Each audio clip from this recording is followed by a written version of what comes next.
akusasyon sa pagitan ng mga pulis at ng mga hostage takers. Pero lalo pang tumaas ang tensyon dito ngayong kumpirmado ng patay si Vice Mayor Chavez pagkatapos magkaroon. Oh, yung mga bayad nyo ha? Porkit wala si Kapitana, baka hindi kayo magbayad. Pinagbabaril si Vice Mayor Chavez pagkatapos nila itong pababain sa bus.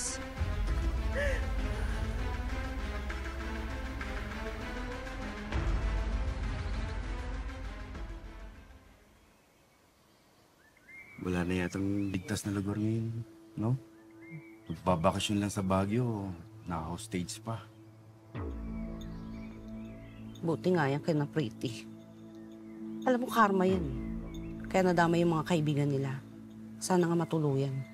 Para lumayas na yung Oka na yan, lalo na yung Pretty na yan.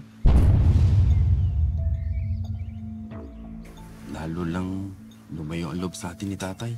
Simula nang dumating yung Oka na yan, at ang kanyang asawa.